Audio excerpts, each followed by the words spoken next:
when you pulled your weapon at night and you fired? Why did you fire? I was scared. Whoever was inside my apartment was gonna kill me. And I'm sorry. I have to live with that every single day. That was some of what former Dallas police officer Amber Guyger told the jury when she testified during her criminal trial in September of 2019. No police officer ever would want to hurt an innocent person. Guyger explained she mistakenly thought she was in her own apartment when she fired her duty weapon at who she thought was an intruder. I have my gun pointed, and I'm saying, let me see your hands, let me see your hands. What were you focused on? Him. What did the figure do after you said, let me see your hands? He started coming towards me. That figure turned out to be 26-year-old Botham Jean, an accountant who lived in the unit exactly one floor above Guyger's. Can you imagine Mr. Jean's perspective, an intruder barging into his apartment, somebody on the other side of that door being you, going in with the purpose of finding the threat and taking care of it, and then having been shot and fallen and being alone in that apartment? Can't you imagine that being a little bit scarier than you just being alone at the moment? Yes, sir, I can. The door wasn't properly latched, and Guyger used her key, thinking it worked and that someone had broken in. This is Carla. We're here. How are you, please? Hi, this is also the officer. Can I need Ina's number? What's your address? Do you need police's or just the address? Yes, I need both. Okay, what's the address? I'm at apartment number 1478. I'm an off-duty officer. I thought it was in my apartment, and I shot a guy thinking that he was thinking it was my apartment. Botham Jean was sitting on his couch eating ice cream moments before his life was ended on September 6th, 2018. I hate myself every single day. I wish he was the one with the gun that killed me. I never wanted to take an innocent person's life. Guyger was convicted of murder and sentenced by the same jury. We, the jury, find unanimously that the defendant did not cause the death of Botham Jean while under the immediate influence of sudden passion arising from an adequate cause, and assess the defendant's punishment at 10 years imprisonment in the Texas Department of Criminal Justice. In addition, we assess a fine of $0, and it's signed by the presiding juror.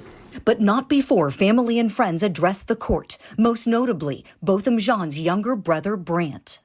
If you truly are sorry, I know I can speak for myself. I forgive you. I don't know if this is possible, but can I give her a hug, please? Please? Yes.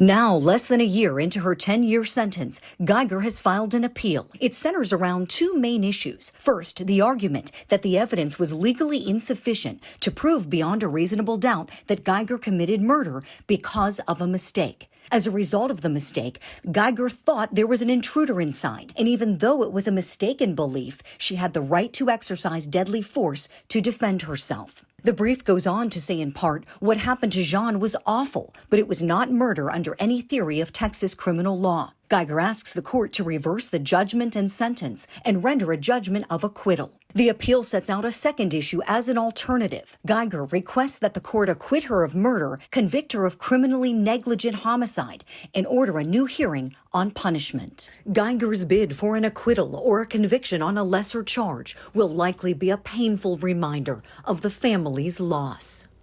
I'll never see him again. And I want to see him. I still want to see him.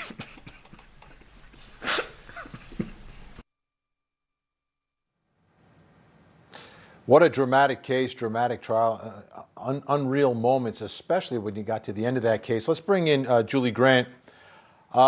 Julie, let's start here with what do they want here with this appeal? What do you think the real goal here? Do you think they believe that she can actually walk free?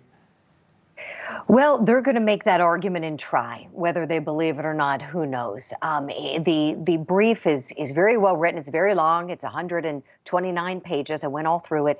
I can tell you, Vinny, that first and foremost, they want judgment of acquittal. And that's that halfway point in a trial where the state puts on its evidence and then the judge decides, well, really, has there been enough evidence from which a jury could decide, these crimes? Has the state met its burden of proof, essentially? Sometimes in some states, it's called directed verdict. So what they're saying here is first, they want judgment of acquittal. They want the court to say this did not rise to the level of murder, and they want that ruling.